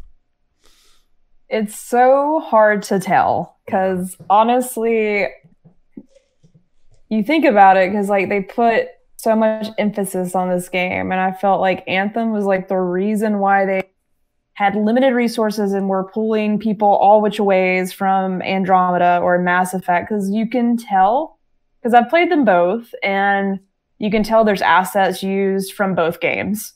Like they were sharing assets, sharing workloads. I could tell. I don't know. Like I'm not like a business owner. I don't know what it's like to be a boss in a game studio. But there is something going on where Bioware is not matching like the current technology that's out there. I feel like they're behind where they need to be to make a great foundational game. As far as like what would bring them back, I don't think it's Anthem. I don't know what they're going to be able to do to back. Like Destiny barely has me. Like, and Destiny's a great game, and like whenever I sit down to play it, I play it for a few months at a time, and I enjoy it. And then I take a few months, like take a break, and I know I'm going to go back to it one day. Like I don't see what Anthem would do to bring me back. And it's so sad because like I played the trilogy for like Mass Effect trilogy for the first time in 2014, and I fell in love with it. I was like, this studio made a game where this choice in the first game matters in the third game. Like that's insane. And I also played them like back to back, so that was my perspective could be different from those waiting for each of those games coming out. But like the Bioware that I fell in love with is just it's not translating into what they're doing now. It's a different company. And it sounds like they've had a lot of problems, unfortunately. Yeah, I mean, we all know that giant. I mean, whenever you have a giant Jason Schreier article written about you, you know you're probably not in a good spot. That's usually a bad sign. And it's such a shame because like they're known for telling great stories. They're just not known. They've never been known for having great game mechanics, and like this game feels so good. There's never been a Mass Effect game that I felt like, God, the mechanics are great in this game. Like what drawn me to those games is a story. So like, oh, and just from the outside looking in, Anthem seemed like it was a very new direction for BioWare. Yeah, very, very new. I mean, they've been a story-focused like RPG company pretty much with Dragon Age and Mass Effect, and then suddenly they're doing this very systems and mechanics based co-op experience. Destiny looter shooter type experience. So I don't think that like BioWare has a ton of prestige in the industry, clearly, but I don't think that prestige necessarily lent themselves to this type of game, even though I think they were treated like it did. Like they were given the budget like this was a sure thing. Like, of course they're going to be able to make an amazing, gigantic looter shooter game, when I don't know if that was always in the cards. Like this was very different, and it was like if your very first attempt at doing something was like had millions of dollars behind it and was like seen as one of the biggest games of the entire year, and you've never done this before. That's daunting. It's very daunting. Yeah. And I don't know. I mean, if Anthem was gonna be what everything I expected it to be, like I was gonna think, I feel like if they would have had more of a like that story in there, they would have had more of a, I don't know, less pushback, because like I play Bioware games to have a relationship, an actual relationship if you want, with like the characters in the game. Like they have great backstory, and even like with Andromeda, like it was similar, but like it didn't pull me in the same way. I didn't feel as connected. I don't know how you measure that and how you put that into a game, but definitely the writing was not the same for sure. Well, and I also feel like it's kind of an inherently difficult thing to do in a predominantly multiplayer game. I mean, I think about a lot of like Borderlands or Monster Hunter World, or a lot of games that I play with friends. You're not paying attention to a lot of the writing and the cutscenes because you're goofing off with your friends. In Monster Hunter, we always wish it wasn't there. I mean, to be fair, the writing's pretty bad, Monster Hunter also, but that's beside the point. Yeah, I mean, that's their core strength, and I feel like it's just kind of incongruent with the type of game. I mean, like, maybe I'm wrong in saying this, but I don't even think like Destiny. I think a lot of people like the story, but I don't think anyone would ever say Destiny is something that they like have like on Mass Effect level of attachments to these characters. I don't think that's ever something that you would say, which it's a problem. And also, like, I agree with you that I don't know if a Bioware comeback could include Anthem, because part of it is the window's kind of come and gone, and even if they turn Anthem into the game that we always wanted it to be, like, you yourself have to be sold to come back, and you kind of have to convince all your friends that, like, hey, no, try Anthem again. I know we tried that, and it was bad. Because like all my friends play Destiny, or like they're playing Apex. Like, we're in this space where you can only have like one of these games occupying your time. Like, even for someone that's maybe for like a kid that's just in school and they're getting home and playing, like, what are my friends playing all at once? And that's where I'm drawn to. So like, I don't know if there's a space for this game. But then again, there's like Fortnite and Apex and PUBG. They live in the same world, but I don't know if there's much time that you have to, like, with Destiny, you have to grind. I guess that makes a difference. Like, you have to grind and upgrade your weapons. Like, I can't do that in Anthem 2. Even if Anthem was great, like, I don't know. Like, I feel like there can't be two Destiny-esque games going on. Right. I don't know. Like, they're designed to like take your time and to like and conversation that we've been having the last couple of years. Like, how many more of these games can we have to be successful? Anthem seems to be one of the biggest ones where, hey, not all of them will be. Even if it is like number 4 sell this year, it sold a lot initially, then fell off a cliff. Yeah, like I can tell you one thing: flying in the Javelin, perfect. That's great. Like moving around in the suit is freaking incredible. I had the most fun just flying around in that game. But that seems like the biggest bummer is Anthem, is that it would almost be better if it was just a terrible, lousy, just broken game completely. But it seems like there's a lot of promise there. Yeah, I mean, it's the mechanics of like moving around like in the job really impressed me. Like, fun. Like, I just fly around. Like, they should have given me like they shouldn't have tried to make it like this online multiplayer looter shooter game. It should have been like, you know, a story like I guess Titanfall maybe I haven't played Titanfall, but just like give me like a little bit of a story with like, I don't know. It's hard. I can't really explain Anthem. I really can't. Like, I don't know. And part of it is a bummer because I'm sure the conversation that we're probably about to evolve into is, do they go back to Mass Effect and they kind of go back to the tried and true? But in some ways that's kind of sad to me, because like they were obviously, BioWare was like trying to move on and trying to move to this next new IP that they really believed in and do this, and you saw it work amazingly with like Guerrilla moving from Killzone to Horizon. It was a similar thing. Like, this is a completely new genre, new IP, big budget behind it. Like, this could fail miserably. Though they went into opposite directions. yeah. Multiplayer, single player. Yeah. But and that would be like, it would kind of be a bummer to say like, Guerrilla, you have to go back. I mean, I know Anthem was like I'm saying that I think BioWare could have a comeback with a Mass Effect game. We're probably about to talk about that, but it's always going to be a little bit of a bummer to me that they like. You could tell BioWare like believed in this game. They thought that this game was going to be, you know. God, you make games for a living, and you're playing it. Like, are you like feedback about like what people? I don't know. Like, they were definitely rushed, and there were some problems. You know, cue up the Schreier article.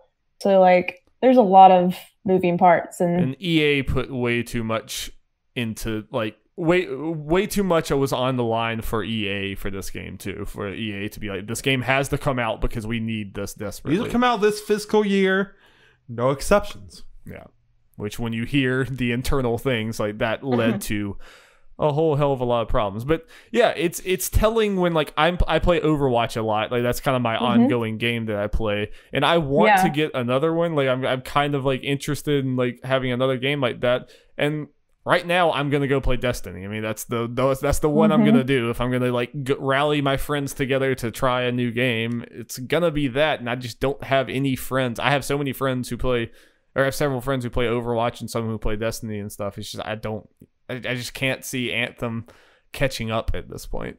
Oh, right now, no, there's no reason to go and jump on that train. So. Jerica, I know Mass Effect is like your favorite series of all time, and obviously I'm sure you would be over the moon about a new one. Yeah, I would at least literally take off my clothes and run around like if they went back to. There you go. That's how I would do that. Yeah, there we go. Yeah, we heard how that's pretty exciting. Yeah, I mean, you see me running around outside. 7 remake might make me do that once I play it. That might be the one thing that makes me do that. But I am a little just from the outside looking in, so I don't know nearly as much. Yeah. But I'm a little hesitant about like a modern BioWare, a modern Mass Effect. In what ways do you think it might need to change to be like? I guess like looking at Andromeda, learning from those mistakes. Like, what do you think a modern Mass Effect game looks like? And does it need to be tied to Shepard? Or does it need to be something new? So okay, like also like a biased opinion, and then of course like probably what it would be actually like realistic. I don't know, like step one, like this next Dragon Age game needs to set a standard. Like they need to go back to their roots with Dragon Age. Like I really hope that this game isn't also facing the same issues, which at this point I wouldn't be surprised. But after we get this next Dragon Age, I feel like, they're definitely, they've said it. They're, hopefully they're not just saying these things to make us like feel better. But like, we're working on it. Mass Effect isn't dead. We're working on it. I mean, I feel like obviously, and it wouldn't surprise me if they went with Andromeda again. Like if they try to make a part 2 to that, or something, maybe a prequel story. A lot of people have been asking, like the first Contact War was like referenced in the trilogy, like when a couple of the alien races were at war, like humans and Turians, and like a game during that time would be like super cool. What I want is a Mass Effect 4. Like I want Shepard back. My ending, Shepard survived and everything was, sort of cut off from Shepard, and I'm like, I really want that closure. And I want, Shepard to see the crew again. That didn't give away too much. So if you ever decide you want to play, promise. There's a lot of different. there's three different endings, very similar, but one major difference. But that's what I want. And as far as like what I'd like to see, like I just imagine like what Naughty Dog can do, which I know BioWare just known.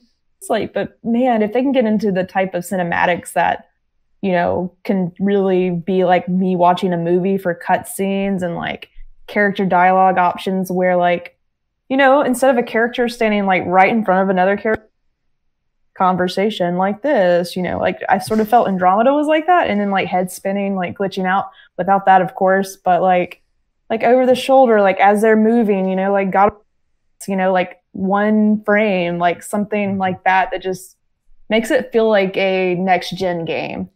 Because Andromeda didn't feel like a next-gen game. And that's why, even though it was very similar to what we love about Mass Effect, it didn't have the technology to back it. I guess that's because I've played, Uncharted, and I've played, God of War now, and I can definitely look back and say, man, we're at the pinnacle of like what games are supposed to look like. Oh yeah. Even back to like Horizon Zero Dawn, like, so that's what I would feel like Bioware would have to get really good at to make a good game. Writing, like, I worry a little bit just that when the Mass Effect trilogy was coming out, I kind of feel like it was in a class of its own in a lot of ways, and it was very unique, and it was something that just the choices going from game to game and just everyone talking about, oh, what'd you do here? What'd you do this or whatever? That was a very unique and awesome thing for that time period. I feel like that as just a concept is less unique now. I feel like there are a lot of games that Mass Effect kind of paved the way for, but it's a similar situation to, I mean, almost like Borderlands coming back. It's working for Borderlands. Like, Borderlands is coming back into an industry that evolved from their looter shooter concept, but it kind of seems like they're like, hey, there's still a place for us here, and it's working. Back to the good old days, boys. I hope Bioware can do something like that, but I just worry that even with the new Mass Effect game, we end up saying like, yeah, but like, look at God of War, look at this, look at that. You know? I mean, Bioware has the capability of doing it. Oh yeah, but I can't wait to see like what this Dragon Age game is gonna, how it's gonna look and feel, and because that's gonna lay the groundwork for whatever happens with Mass Effect next. So I feel like if Dragon Age ends up being a flop, I mean, I'm very worried at that point. Very worried. I can't remember. There were rumors about what kind of game Dragon Age is supposed to be. I know the one guy said live game like once in an interview, and then everyone like took that and ran with it. And the guy I know it was really early on, so whatever we heard is kind of like, well, can't take this as and the guy, I think the guy has since said like, I so regret saying that word. I'm so sorry that I said that word, but he's like, it's not like that. So who knows, really? Who knows when we're even getting that? Because it sounds like that Dragon Age announcement was kind of last minute out of nowhere, and was it something like EA didn't know completely, like Bioware just kind of on their own decided to do it at the last minute? There was some weirdness to it, and the Game Awards thing was kind of nothing. It was just like I remember like it's supposed to be very early on. I think Jason Schreier wrote that it's going to be a while before we see this. Which I kind of worry that the EA Bioware pressure of like, this game is everything for us is just going to keep getting pushed on to the next Bioware game. Like, it was Anthem. Now it's going to be, well, Dragon Age has to be successful, and if that doesn't work, it's like, well, the next Mass Effect game has to be successful. Guys, I got it. I know how to say Bioware. She was saying like how great the javelin flying is. Now imagine Bioware presents Iron Man. I mean, I'd play it. I mean, Marvel's putting out their licenses to let everyone have a turn. Man, I would play the shit out of that. I would too. The flying is incredible. You get the single player story. Hopefully, probably. You would think so, but then we got Avengers and whatever the world that's doing. Hey, guys, did we just save Bioware? You just say Bioware. Yeah. I think we just saved Bioware. I think we did. There you go. EA, I expect a check in the mail. Yeah. I don't know. It is kind of funny, though, how quickly it kind of seems like BioWare was like the one holding up EA and like the big prestige studio at EA. Now it's Respawn. All of a sudden, it's Respawn. Between Apex and now the Star Wars Jedi Fallen Order, it just seems like so just crazy. Like that. It just turned. Yeah. Is Jedi Fallen Order the next Sekiro? You saw that quote, right? No. Apparently, they're inspired by Sekiro or something. I'm like, that's weird considering it just came out. And what does that mean? Are we gonna start saying it's the Sekiro of this instead of Dark Souls? It's the Sekiro of Star Wars games. Okay. What? Is this the Dark Souls of video games? Though I will say, I can't imagine how beloved this game would be if it actually like the combat was like Sekiro and as good. Or even half as good. It would be beloved by like nerds like us, but like little Billy who picked it up because it has lightsabers, and it would be like, why am I dying over and over again? This game sucks. That's why they literally have a baby mode. But then the Dark Souls fans would hate it. You're right. You're right. You can't have difficulty setting them. Sorry. Well, Jerica, do you have any last words? We either saved Bioware or we solved nothing. I don't know. I can't tell. But I want Shepard back. I think it would be such a badass move because that's what the people want. If they're going for nostalgia, that's the easiest way to like at E3 or Game Awards. You're in space or whatever, and then suddenly you hear Shepard's voice. Kept you waiting, huh? Oh man! And then Jerica starts taking off her clothes. There goes my shirt. Yep. I hope for your sake that it is that. And I mean, we are going to see another Mass Effect in some way, shape, or form. Like, I kind of feel like it won't be Andromeda, just because wasn't Andromeda not even really their game? It was kind of the side. True. Yeah, it was team. like Edmonton. Edmonton, and then like a lot of their staff went to Motive afterwards, so it was like a weird separation. Yeah. I feel like Andromeda might become like the Batman Arkham Origins of the Mass Effect trilogy that everyone just forgets about. You know, shame. Yeah, like yeah. Or maybe they like do a remaster. That's really would be great. That's what I want. I'd be fine with just a remaster. It is kind of shocking of that the first hasn't game happened yet. Yeah, at least just the first game, because the first game like has to me like the best story arc, but like the mechanics are so bad. Like it's not really fun to play, but the story's really good. I have to imagine if they ever did that kind of stuff, they'll just sell it as a trilogy. Yeah. And like you can play through the whole story again, all in one package. I mean, like right now, like you trip and fall and you're gonna hit a remaster of something. Like I don't know how the Mass Effect trilogy has it. So bizarre to me. It's so weird. I have no idea. No. Then we have stuff like the Crash Insane trilogy, which is a remaster. It's a freaking remake. It's a remake. Yeah. Yeah. You and your fancy words. Well, Jerica, that was a ton of fun. I hope you enjoyed it. I'm sorry we kept you so long, but that was a lot of fun. Why don't you go ahead and plug your podcast again? Oh yeah, we are the Glitch Gurls Gaming. You can find us on all your podcasty, servicey things. And that's GURLS because GIRLS was taken. So you don't want to go to Glitch Girls with a I. Yeah, don't go. No. Don't go with them. We don't. Girls. Yeah. I heard they suck. Yeah, whoever they are. And then on Twitter, you can follow us at podcast GGG, and you'll occasionally see tweets about Death Stranding, and if any Mass Effect news will come out, you'll see a shirt laid on the table. Yep. Nothing else. That will just be the picture. It's just that. That's it. We'll know. We know what happened. But yeah, we do a similar thing on our show. Like we're 3 episodes in tomorrow episode 3 will be out, and me and Kayla just pick some stuff from the week that, tickles our fancy, and we talk about it. And we're working on like some sort of game as well. We don't really know what we want to do yet. But we are going to have a segment soon, Gals with Pals, and we'll have some friends on. Most of our friends, like, for real, like, they play games, but they're not, like, big gamers, so just getting their perspective will be quite interesting. So hopefully you get some streams going on, too. Yeah, that sounds awesome. We need to get a lot more on our Twitch channel going, too. Yeah. Takes a lot of time. It does. A lot of time. Does. All right. Well, thank you so much, everyone. Go check out Jerica and stay tuned for all of our stuff.